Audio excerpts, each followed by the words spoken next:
ગીર સોમનાથના મોટાભાગના વિસ્તારોમાં કમોસમી વરસાદી ઝાપટા. તાલાલામાં 2 કલાકમાં 1 ઇંચ વરસાદ ખાબક્યો તો વેરાવળ, કોડીનાર અને સૂત્રાપાડામાં છૂટો છવાયો વરસાદ વરસ્યો. ઉના અને ગીર ગઢડામાં પણ સામાન્ય વરસાદ વરસ્યો. જોકે ગીર ગઢડાના વડવિયાળા, ખાપટ સહિતના ગામોમાં અડધાથી 1 ઇંચ વરસાદ નોંધાયો.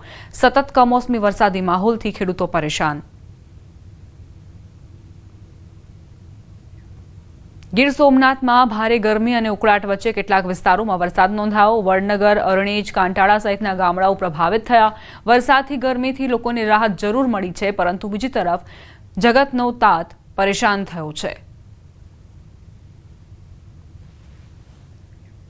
ગુજરાતમાં વહેલી સવારથી વરસાદી માહોલ જામેલો છે. અંકલેશ્વરની વાત કરીએ, જ્યાં વહેલી સવારથી ભારે વરસાદ ખાબક્યો. 2 કલાકમાં 2 ઇંચ વરસાદ નોંધાયો.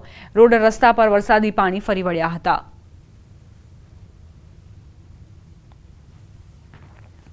દાહોદ જિલ્લાના વાતાવરણમાં પણ પલટો નજરે પડ્યો. જિલ્લામાં વરસાદનું આગમન થયું. કાળા ડિબાંગ વાદળો સાથે વરસાદ વરસ્યો. જિલ્લામાં છૂટો છવાયો વરસાદી માહોલ જામ્યો છે. દાહોદ, ઝાલોદ, લીંબડી, વરોડ, મીરાખેડી, કારઠ જેવા ગ્રામ્ય વિસ્તારોમાં વરસાદ નોંધાયો હતો. કમોસમી વરસાદને લઈ ખેડૂતોમાં ચિંતા પ્રસરી. ધૂળના કારણે રોડ પરની વિઝિબિલિટીમાં પણ ઘટાડો થયો.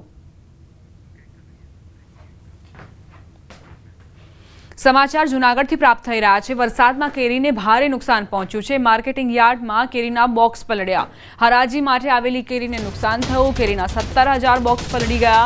કેરી પલળી જતા વેપારીઓને લાખોનું નુકસાન. વેપારીઓએ યાર્ડ સત્તાધીશો પર બેદરકારીના આરોપ મૂક્યા. યાર્ડમાં તૂટી ગયેલા શેડ અને પૂરતી જગ્યા ન હોવાના કારણે બોક્સ ખુલ્લા મેદાનમાં રાખવામાં આવ્યા હતા. ઇન્સ્પેક્ટરે કહ્યું કે કેરીના બોક્સને નુકસાન થયું છે, પણ કેરીને મોટું નુકસાન નથી થયું. સફાઈ કામદારોની હડતાળના કારણે ગંદકી વધી હતી. નવી ટીમ દ્વારા સફાઈ શરૂ કરાઈ છે. તૂટી ગયેલા શેડના રિપેરિંગનું કામ ચોમાસા પછી હાથ ધરાશે. યાર્ડના સત્તાધીશોના કારણે વેપારીઓને અહીં લાખોનું નુકસાન ગયું છે. યાર્ડને પહેલેથી જ જાણકારી મળી હોવા છતાં પણ પૂરતી વ્યવસ્થા નહોતી કરવામાં આવી. બીજી તરફ જે સફાઈ કામદારો હતા તે પણ હડતાળ પર હોવાના કારણે અહીં પહેલેથી જ ગંદકી હતી. હવે એ ગંદકી સાફ કરીને અને ત્યારબાદ જે કેરી છે, જે માલ બગડ્યો છે, તેને પણ દૂર કરવામાં આવશે. જૂનાગઢ માર્કેટિંગ યાર્ડમાં ચાલુ કેરીની હરાજી દરમિયાન વરસાદ ચાલુ થતા ખેડૂતોને લાખો રૂપિયાની કેરીનું નુકસાન થયેલ છે. એકદમ તમે બદસલુકી માલની અને માલની હાલત, ખેડૂતની હાલત, વેપારીની હાલત તમે જોઈ શકો છો. જૂનાગઢ યાર્ડમાં અત્યારે કોઈ જાતની સુવિધા છે નહીં. ખેડૂતોના કરોડો રૂપિયાના માલના આજે જે નુકસાન થયું છે. અચાનક વરસાદ આવતા કેરીના બોક્સ પડેલા છે, પણ કેરીમાં કોઈ નુકસાની નથી. ફક્ત બોક્સ પડેલા હોય છે. શેડની વ્યવસ્થા છે, પણ શેડમાં શાકભાજી અને ફ્રૂટ બંને હોય, બંને સાથે હરાજી થતી હોય એટલે થોડીક સકડામણ થાય છે. અંકલેશ્વરમાં કમોસમી વરસાદે ધરતીપુત્રોને ભારે નુકસાન પહોંચાડ્યું. ખેતરમાંથી કાપેલો ડાંગર ખુલ્લામાં સૂકવવામાં આવ્યો હતો, જેથી સારા ભાવ આવે, પરંતુ કમોસમી વરસાદે વરસતા પાક ભીંજવી દીધા. પરિણામે બજાર ભાવ 510 રૂપિયાથી ઘટીને 400 રૂપિયા પ્રતિમણ સુધી ગગડી ગયો. વેપારીઓ પણ ખરીદી કરતા અચકાઈ રહ્યા છે. ખેડૂતો સરકાર પાસે તાત્કાલિક સર્વે કરીને યોગ્ય વળતરની માંગ કરી રહ્યા છે. સૂકેલો માલમાં પાછો વરસાદ પડવાથી જે એમણે નુકસાન હતું કે ભાઈ ઓછું નુકસાન કરે, એમાં પૂરેપૂરા નુકસાની થઈ ગઈ છે. હવે એ નુકસાનમાંથી સરકારને વિનંતી કરે કે થોડી વહેલી તકે સારી એવી રાહત ખેડૂતોને મળે અને થોડી ડાંગરના ભાવ ઘટી જશે અને ખેડૂતને ખોટ ખાવાનો વારો આવ્યો છે. તો સરકારશ્રીને એટલી નમ્ર વિનંતી કે તમે રીસર્વે કરાવો અને નુકસાન ખોટ પ્રમાણે ડાંગરને જે નુકસાન થયું છે તેના પ્રમાણે યોગ્ય વળતર આપે એવી દરેક ખેડૂતોની આશા છે. સુરતના ઓલપાડ તાલુકામાં આવેલી સહકારી મંડળી બહાર ડાંગર ભરેલ ટ્રેક્ટરોની લાઇન લાગી. સવારથી માવઠું થતા ડાંગરનો મોટા ભાગનો પાક પલળી ગયો. હવામાન ખાતાની આગાહી બાદ ખેડૂતો ડાંગર લઈ મંડળી પર પહોંચ્યા. ખેડૂતો સવારથી ડાંગર ભરેલ ટ્રેક્ટર લઈને રોડ પર ઊભા છે. વરસાદની ચિંતામાં ખેડૂતો બેબાકડા બન્યા છે. ઓલપાડ સહકારી મંડળી ખાતે ડાંગર ભરેલ ટ્રેક્ટરોનો જમાવડો થયો.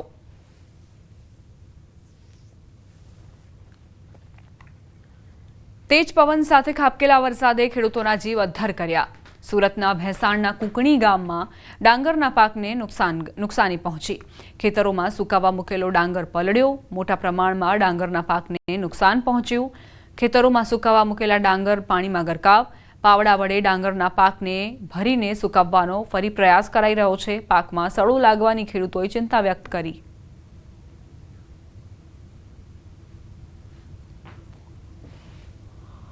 હવામાન વિભાગની આગાહી વચ્ચે વહેલી સવારે શરૂ થયેલા વરસાદે દક્ષિણ ગુજરાતના ખેડૂતોને રાતા પાણીએ રડે તેવી સ્થિતિમાં મૂકી દીધા છે. દ્રશ્ય સીધા જોઈ શકાય છે.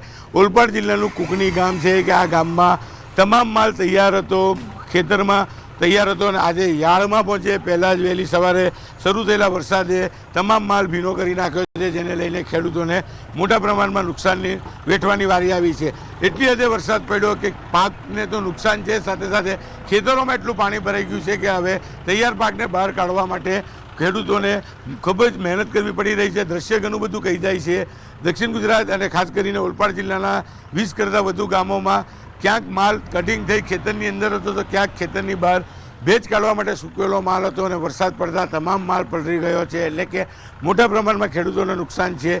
દ્રશ્ય જે પ્રકારની સ્થિતિ બતાવે છે કે ખેતરમાં તૈયાર હતો માલ અને આજે યાર્ડમાં પહોંચે એટલે ગણતરીના કલાકો પહેલાં જ 12 વાગે યાર્ડમાં પહોંચવાનો હતો અને વહેલી સવારે 6 વાગે શરૂ થયેલા વરસાદે